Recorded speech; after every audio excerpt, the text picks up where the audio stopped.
possible. Eben Alexander, a Harvard-trained neurosurgeon who was a skeptic when it came to religion, survived a near-death experience, and he now carries the memory of what he says was a journey to heaven, a journey that all his scientific training cannot explain.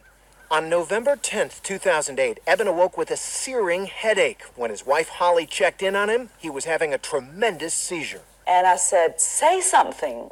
And he didn't say anything, so I called 911.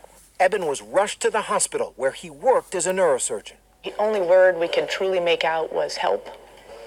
And the rest of his verbalization was purely screaming. Eben Alexander had been stricken with an extremely rare and virulent E. coli meningitis infection that was ravaging his brain, plunging him into a coma. I mean, I was trying to die. In fact, doctors gave him almost no chance to live and told his family if he did survive, he'd be brain damaged for the rest of his life. His eyes were just off and cocked.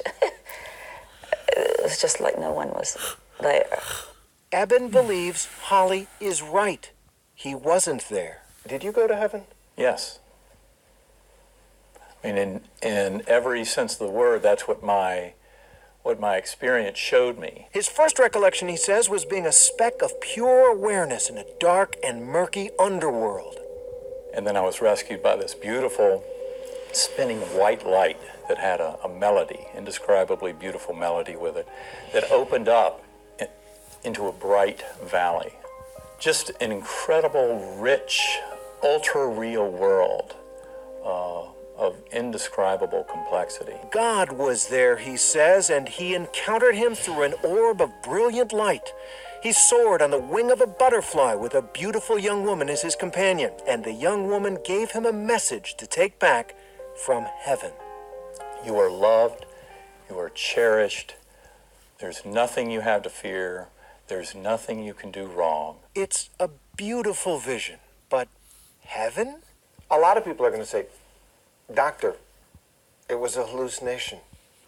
Your brain got zapped by this disease, all the wires got crossed, and you saw a girl on a butterfly wing, and you were spinning up in a melody. I know this was not a hallucination, not a dream, not what we call a confabulation. I know that it really occurred, and I know it occurred outside of my brain. So basically, But how? How can he even suggest that, much less claim that his experience is proof of heaven, as he's called his new book?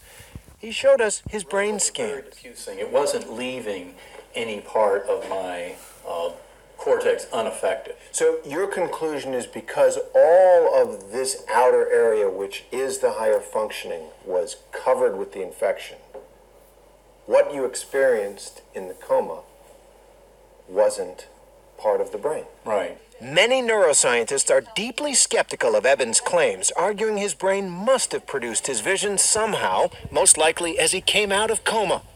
But something else happened. After he recovered, Eben, who was adopted, saw a picture of a sister from his biological family who died years ago, a woman he never knew. And I knew who my guardian angel was on the butterfly wing. It was the most profound experience I've ever had in this life. Your sister, by birth, and from a family that you didn't know because you were adopted, who died several years ago, who you had never met, you saw while you were in coma. Yes. And that was the key. That explained everything. Well, it smells good, that's for sure. Dinner time at the Alexander home. Come, Lord Jesus, our guest to be, blessed. They were not a particularly religious family before Eben's coma. He was a skeptic. Not anymore. This proves Amen, that our soul, our consciousness, our spirit doesn't depend on the existence of the brain and body at all.